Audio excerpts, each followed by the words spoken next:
Here's wall number 2 standing. This one went up a whole lot faster, and you can see why. There's only like 10 studs going, side to side. Whereas this guy, I don't know if you can see him very well in the light, but it had a lot more wood. I think I used about 20 pieces of 2x4x8s for all that stuff. So this wall was a lot lighter and didn't have the headers, so it went a lot faster. So I'm hoping this third wall on this edge here will also go faster. Let's find out. Here's the third wall standing, and second and third wall, it's very helpful to have 2 or 3 other people, well, 2 or 3 people total, getting the wall up so you can get it somewhat plumb and in place. And especially, I put those double top plates on, and apparently you're supposed to wait on those. I didn't. I put them up there with the double top plate on, so they interlock, but it's a tight fit when you're trying to push the wall into the other wall. But anyway, everything's coming together nicely, and I've got my lumber cut for the 4th and final wall. You see this guy is the header for the doorway, and I'm making that the entrance 60, well, it's 61 inches to give you a little bit of room, but a nominal 60-inch doorway. So that's what I got right now. Gonna call it a night, and then tomorrow I'll try to put that wall together. One thing I wanted to mention about the windows, so I put plywood over those, and I saw online an easy way to do this, and it is easy, is to get these things cut out, and I'll show you over here. I already cut this one out, but this guy over here,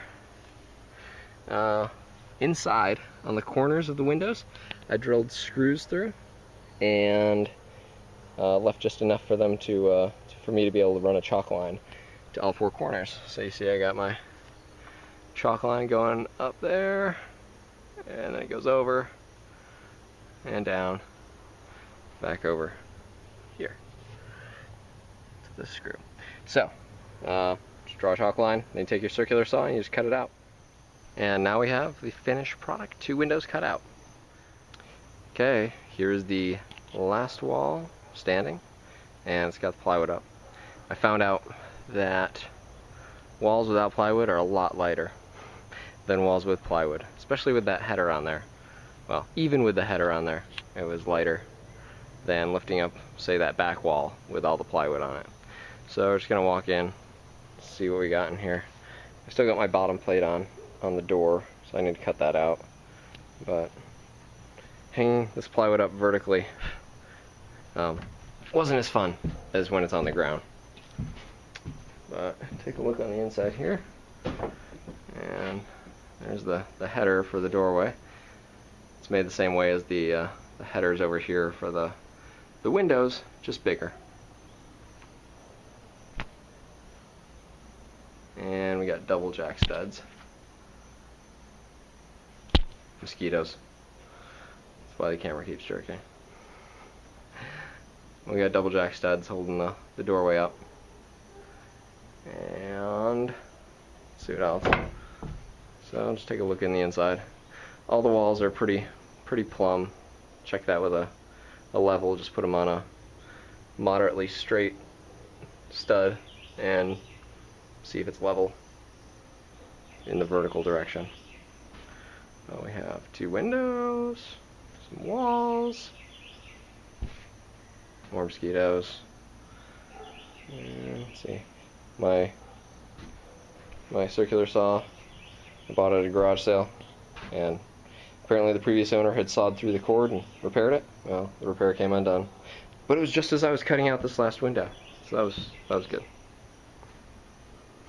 Got that all cut out. Anyway, so the next step, one thing I want to mention here was, so these walls are, there's braces on the outside, but they're just there for my peace of mind.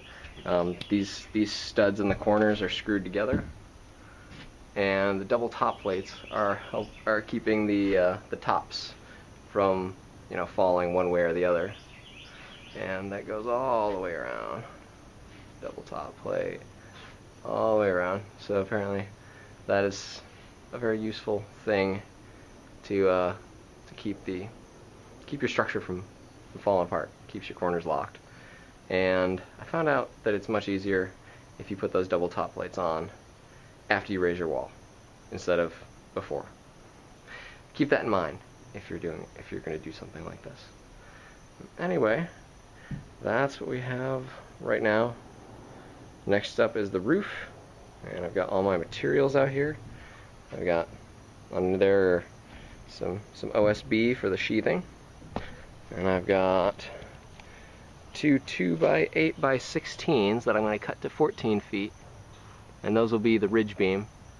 And then I got all the rest of these 2x6x10s that I'm going to cut to about 9 feet, and we'll have some overhang, and we'll have a overhang on the gable side, which will be this side, and the other side. I don't know what you call the non-gable side, the roof side, maybe. Got my tar paper, or my felt paper. It's not really tar paper, and some miscellaneous roofing things with some ridge vents. Help ventilate the shed. That'll be good. Alright, so next up will be the shed roof.